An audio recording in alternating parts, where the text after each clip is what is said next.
确诊哮喘之后，心里面总像是悬了一块石头。第一个医生让你1个月后复查，第二个医生说3个月后复查也行。在网上一查，有的说稳定期半年复查也没有问题，到底听谁的？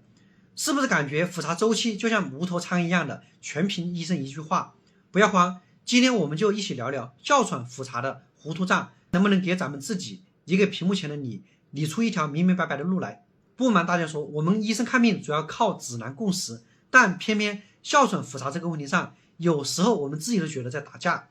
国内权威指南共识有好几个，比如说支气管哮喘防治指南、儿童支气管防治指南等等，对于不同病情复查确实有一定的差异。比如说有的指南建议哮喘在稳定之后每3个月复查一次肺功能，但是另外一个指南可能只强调只要过了急性发作就应该每个月复诊评估。再比如说儿童哮喘，有的建议学龄期每2个月随访，有的则按照控制水平分为1到3个月不等的时间复查，还得结合自己的症状日记来综合判断。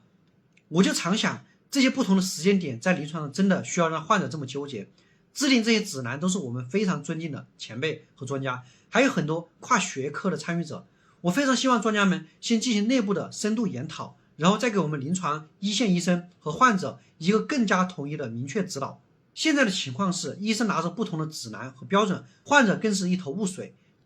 焦虑感只增不减。所以今天我基于现有的主流指南和我的临床经验，给大家一个简化版的复查建议，希望帮助大家理出一点点头绪，缓解焦虑。但一定要记住，这只是一个帮助理解和记忆的框架，具体情况必须听从你的主管医生的专业判断。我们就按照病情分为3类，首先就是完全控制的状态，比如没有日间症状，晚上不发作，活动不受限，不需要急救药物，这种情况是可以每3到6个月复查一次。每次复查重点是评估症状情况、用药依从性和肺功能。其次，连续稳定1年以上，可以在医生指导下适当延长复查间隔时间。然后就是部分控制状态，偶尔有日间症状，每个星期小于2次，或者需要急救药物，这种情况建议每个月复查一次。所以这种情况重点强调治疗方案、评估用药疗效和不良反应。如果连续2个月没有达到完全控制，可以转为3个月复查。最后就是未控制状态，白天症状频繁发作，每个星期大于2次，出现夜间憋醒，活动受限，每个月急性发作超过1次，这种情况必须2个星期到1个月之间复查一次，因为需要密切监测肺功能，及时调整方案，必要的时候升级药物。急性发作1周内必须复查评估恢复情况。为什么简化成完全控制、部分控制、未控制3个等级？因为好记，临床上更关注症状的动态变化和肺功能的波动情况，而不是死抠固定的时间节点。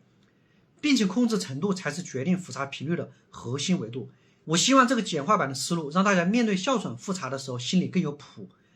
更重要的还是相信专科医生，定期记录症状日记，主动沟通用药的反应，制定个体化的复查方案，别让那些打架的条条框框弄糊涂了。我是呼吸哥吴寿全，希望今天分享对你有价值，我们下次再聊。